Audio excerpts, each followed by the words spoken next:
दोस्तों, this Vikant Pandey, advocate in district court Azamgarh. दोस्तों, आज हम लोग यूपी एपी की प्रिपरेशन स्टार्ट करेंगे और सबसे पहले हम लोग भारतीय न्याय संहिता बीएनएस में सेक्शन वाइज डील करेंगे, जो प्रिलिमिनरी पॉइंट ऑफ व्यू से क्लियर करने में preliminary major importance role play करेगा। तो सबसे पहले हम लोग सेक्शन 1 इसका डील करते हैं, जो short title commencement and explanation, मतलब कि कब ये इन्फोर्स होगा। और आज का जो सबसेक्शन 4 और 5 है, ये मोस्ट इम्पॉर्टेंट है, आप इसको नोट डाउन कर लीजिएगा। कहीं मेजर सेक्शन अगर हम इससे क्वेश्चन पूछते हैं तो उससे इस वाले जो 4 और 5 सबसेक्शन है, इससे क्वेश्चन आने की ज़्यादा संभावना है। सबसेक्शन 4 बात करता है कि any person liable by any law for the time being in force in India. Any person means कोई भी व्यक्ति, चाहे वो इंडिया का हो चाहे वो फॉरेन का हो, इंडिया के कानून से डील होगा। To be tried for offence committed beyond India. India के बाहर अगर आप कोई ऑफेंस करता है वो इंडिया में पकड़ा जाता है। Committed beyond India in the same manner as if such offence has been committed within India. वो ऐसा माना जाएगा कि उसने इंडिया के अंदर ही ऑफेंस किया है। अगर वो इंडिया में पकड़ाता है तो इंडिया कानून से डील होगा। ठीक है। 5 सबसेक्शन 5 बात करता है the provision of this Sanhita shall also apply to any offence committed by any citizen of India in any place without and beyond India. Any citizen of India means केवल citizen of India की बात करता है, चाहे वो beyond India करें और चाहे इंडिया में करें, वो इस कानून से ही डील होंगे। ये जो इसका बी पार्ट है सबसेक्शन 5 का, वो बात करता है कि अगर कोई शिप है वो रजिस्टर्ड इन इंडिया है तो कोई भी व्यक्ति, सिटीजन नॉन सिटीजन, इससे कोई फर्क नहीं पड़ता। अगर उसने शिप पे जो रजिस्टर्ड इन इंडिया उस पर ऑफेंस कारित किया है तो वो इंडिया के कानून से ही डील करेगा, पनिश होगा। ठीक है। इसका सबसेक्शन 3 जो है सबसेक्शन सी सबसेक्शन 5 का क्लास सी जो है वो डील करता है कि अगर जैसे कंप्यूटर हैकर हो गए, कोई भी एनी सिटीजन हो नॉन सिटीजन हो, इससे कोई फर्क नहीं पड़ता। अगर उसने भारत के कंप्यूटर को हैक किया है या उससे कोई भी छेड़छाड़ की है साइबर द्वारा, साइबर क्राइम उसे कहते हैं, तो वो इंडिया के कानून से ही डील होगा। ये इससे बात करता है ये। ठीक है। और ये जो सबसेक्शन 6 है सेक्शन 1 का, वो करता है सोल्जर, इस पे सोल्जर नेवी एयरफोर्स, इस पे कानून अप्लाई नहीं होगा। और जो इसका दूसरा सेक्शन है सेक्शन 2, वो बात करता है डिफिनीशन में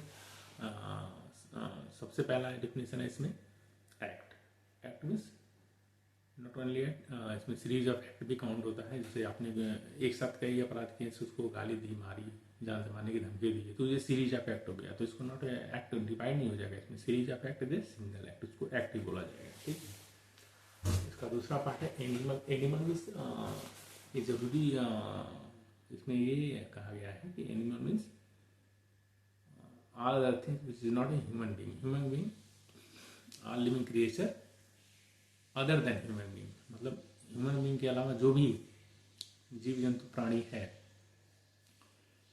वो एनिमल की कैटेगरी में आएगा। ठीक है। और इसका जो तीसरा डिफिनीशन है वो है चाइल्ड की। तो child means any person below the age of 18 years. ठीक है। तो इसका जो चौथा पार्ट है वो है काउंटरफिट मतलब आप सभी लोग जानते हैं काउंटरफिट तो किसी का सेम चीज बना देना, जैसे धोखाधड़ी के लिए। ठीक है। Counterfeit means a person said to counterfeit who cause one thing to resemble another things।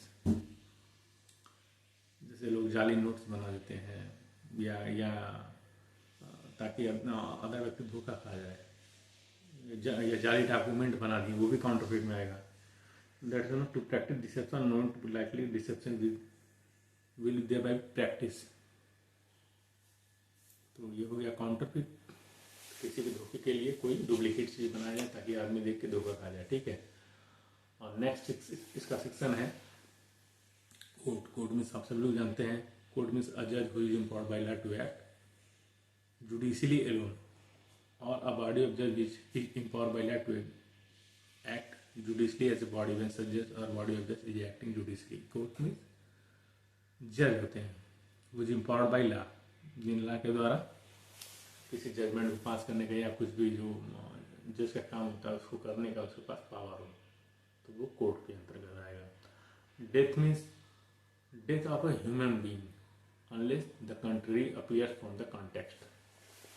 That means human being का डेथ अगर होगा तो वो डेथ की कैटेगरी में आएगा इस संहिता में, ठीक है। और सातवां है dishonestly, means doing anything with the intention of causing wrongfully gain to one person and wrongfully loss to another person। एक पर्सन को लाभ हो दूसरी पर्सन को हानि। With the intention of causing wrongful gain, किसी को लाभ पहुंचाया हो और किसी को हानि, तो वो डिसऑनेस्टली हो गया। ये इसका सबसेक्शन 7 है डिफिनीशन को। और 8 बात करता है डॉक्यूमेंट। डॉक्यूमेंट इसका सबसेक्शन 8 बात करता है मीन्स एनी मैटर एक्सप्रेस और डिस्क्राइब मनी सब्सटेंस, मतलब किसी भी सब्सटेंस पे पदार्थ पे कह सकते हैं या किसी भी चीज़ पे कोई भी चीज़ लिखा हो, लेटर ऑफ सिग्नेचर हो, फिगर मार्क हो, more than one thing one of those thing and electronic and digital record. इसमें एक चीज़ और इंक्लूड कर दी गई है बीएनएस में कि इसमें डॉक्यूमेंट में इलेक्ट्रॉनिक और डिजिटल रिकॉर्ड भी डॉक्यूमेंट के अंतर्गत ही आएगा और वो एविडेंस में यूज होगा, ठीक है। और इसका जो है 9वां है वो fraudulently means fraudulently means doing anything with the intention of defrauded but not otherwise. Anything मतलब कुछ भी हो जो इंटेंशन हो इसका डिफ्रॉड करने का, फ्रॉड करने का, और कुछ भी नहीं। 10वां बात करता है जेंडर की। इसमें कहा गया कि जो वर्ड ही है वो मेल, फीमेल और ट्रांसजेंडर सबके लिए इसमें यूज होगा, ठीक है। 11वां बात करता है गुड फेथ। इसका subsection 11 good faith. Nothing is said to believe in good faith which is done और believe without due care and intention. Good faith means जो आप गुड फेथ में काम कर रहे हैं वो with due care and due care है, ठीक है। गुड फेथ का मतलब ये हो गया without due care and attention। Nothing is said to be done or believe in good faith which is done or believe without due care and attention। इसमें non ऑब्स्टेंसिव clause दिया गया है कि nothing is said to be done or believe, कोई भी act good faith में तब तक नहीं कहा गया जब तक कोई जो ड्यू केयर अटेंशन में ना किया गया हो तो उसको फिर नहीं कहेंगे। और इसका सबसेक्शन 12 है गवर्नमेंट, सेंट्रल स्टेट गवर्नमेंट कोई भी हो गवर्नमेंट के अंतर्गत आएगा। 13 है हावर। हावर में किसी को भी जो अपराध करके आया है उसको छुपा के रखना, वही हावर होता है एक तरीके से देख लिया जाए तो। इंजरी में any harm whatever illegally caused to any person in body mind reputation और प्रॉपर्टी। तो इंजरी बॉडी को हो, माइंड को हो, रेपुटेशन को हो, प्रॉपर्टी को हो, ये सारी चीज़ें जो है इंजरी के अंतर्गत आती है। और इसका सबसेक्शन 15 करता है illegal and legally bound to do. इसकी डिफिनीशन इसमें दिया गया है। और 16 सबसेक्शन में जज की बात की गई है। डिफिनीशन क्लास 16 उसमें जो है जज के बारे में बताया गया है। सेक्शन 2 सबसेक्शन 16 जो जज के बारे में बताया गया है। ऑफिशियली एक्ट डिजिग्नेटेड एज जज including person informed by means a person who is officially designated, जिसे ऑफिशियली नियुक्त किया गया जज के रूप में वही जज होगा। तो legal proceeding criminal and civil definitive judgment, civil और क्रिमिनल किसी भी प्रोसीडिंग को जजमेंट दे सकता हो। तो लाइफ सबसेक्शन 17 बात करता है लाइफ के बारे में। Life means life of a human being unless the country appears from the context. Human being की लाइफ के बारे में बात करता है ये सबसेक्शन 17। सबसेक्शन 18 बात करता है इसके बारे में लोकल लॉ के बारे में, means local law applicable only to a particular part of India. कोई भी लोकल लॉ होगा वो बात पर्टिकुलर पार्ट ऑफ इंडिया, जिस पर्टिकुलर पार्ट का वो लोकल लॉ होगा उस पर अप्लाई होगा। ये सब सेक्शन 18 लोकल लॉ की बात करता है। और 19 जो है man, man means male human being of any age. Man means क्या होता है? Male human being of any age. ये है सब सेक्शन 19, डिफिनेशन क्लास का 19वां सब सेक्शन है कि वो मैन की बात करता है। तो 20वां सब सेक्शन है वो मंथ और ईयर। और 21वां मूवेबल प्रॉपर्टी, सब सेक्शन 21 जो है मूवेबल प्रॉपर्टी की बात करता है। include property of every description except land and thing attached to earth or permanently passed into anything which is attached to earth। जो भी प्रॉपर्टी अटैच से अर्थ ना हो वो मूवेबल प्रॉपर्टी होगी। ठीक है। और जो है सबसेक्शन 22 नंबर, इसमें singular number plural number include होगा। ठीक है। एंड ओथ, 23वां ओथ की बात करता है। 24वां है अफेंस, सबसेक्शन 24 जो है सेक्शन 2 का सबसेक्शन 24 ऑफेंस के बारे में डील करता है, बात करता है। 25 omission denotes as well as series of omission as a single omission. जैसे एक्ट था, series of act as a single, इसमें series of omission as a single omission deal हुआ है सिंगल ओमिशन की तरह। ठीक है। इसे 25 है ओमिशन, 25 जो है ओमिशन के बारे में बात करता है। 26 जो है person, includes any company, company भी पर्सन ही होगी। एसोसिएशन और body of person whether incorporated और नॉट, मतलब इंक्लूड एनी कंपनी और एसोसिएशन और body of person whether incorporated और नॉट।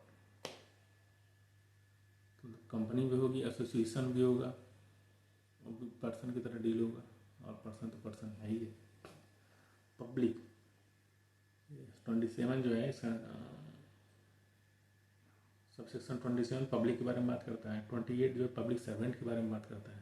तो उसके लिए तो काफ़ी बड़ा है, तो इसको पूरा पब्लिक सर्वेंट आप ध्यान रखिए और मोटा मोटा तो देख लीजिएगा। जज है वो पब्लिक सर्वेंट है ही है, जो कमिश्नर नियुक्त होता है कोर्ट में वो भी पब्लिक सर्वेंट है। ये भी सारी चीज़ें इसमें दी गई हैं, उसको आप देख लीजिएगा। ये है पब्लिक सर्वेंट के बारे में बात करता है। 28 29 है reason to believe, person said to have reason to believe a thing if he has sufficient cause to believe a thing but not otherwise. अगर कोई सफिशिएंट काज है आपको रीजन बिलीव करने का तो वो रीजन टू बिलीव हो जाएगा। तीसरा ऐसा सबसेक्शन 30 जो है special law, means law applicable only to particular subject, तो वो हो गया स्पेशल लॉ। इसका सबसेक्शन 30 जो है स्पेशल लॉ के बारे में बात करता है। Subsection 31 valuable security. Valuable security में कोई ऐसा डॉक्यूमेंट है जो लीगल राइट क्रिएट करता हो, एक्सटेंड करता हो, ट्रांसफर करता हो, तो वो सारी चीज़ें जो है वैल्यूएबल सिक्योरिटी में आ जाएंगी। ठीक है। नेक्स्ट बात करते हैं 32 vessel. Vessel means anything meant for convenience, मतलब कोई भी वेसल हो गया जो इसमें वाटर ज़्यादा हो, water of human being, anything meant for convenience by water of human being और ऑफ प्रॉपर्टी की संपत्ति जो अंदर पाने के लिए बनाई गई है। मतलब वेसल में से ऐसे ही आप समझ सकते हैं, वेसल में कोई पाइप वाइप जैसे होता है, by water of human being और ऑफ प्रॉपर्टी। 33 है वॉलंटरली,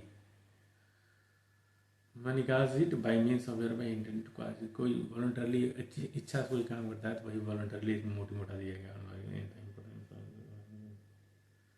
34 है विल, 34 है विल, ये एक इम्पोर्टेंट है। 34 जो है एनी टेस्टामेंट्री डॉक्यूमेंट। 35 है women, male human being of any age. 35 है वुमेन। 36 है wrongful gain, gain by unlawful means। 36 wrongful gain and 37 wrongful loss, ये दोनों आसपास है। 36 and 37 wrongful gain, 36 है, 37 है wrongful loss। ठीक है। 38 है gaining wrongfully and losing wrongfully, person said to gain wrongfully when such person retain wrongfully. कोई पर्सन कोई प्रॉपर्टी को रॉन्गफुली रिटेन प्राप्त करता है, मतलब प्राप्त करता है, रिटेन करता है, तो उसे माना जाए कि रॉन्गफुली रिटेन किया है।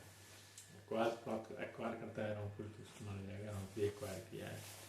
ठीक है।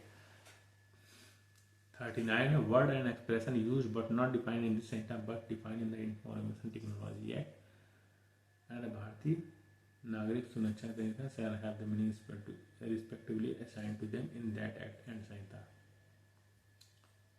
जिसमें डिफाइन नहीं किया गया है उसको information technology act 2000 and Bharatiya नागरिक संहिता सुरक्षा संहिता 2023 जो उसमें डिफिनेशन दी है उसी डिफिनेशन ये इसमें डील होगा। ठीक है। और जो उसका सेक्शन 3 है BNS का जो जनरल एक्सप्लेनेशन है उसको कल डील करेंगे। ओके गाइस, धन्यवाद। आज के लिए इतना।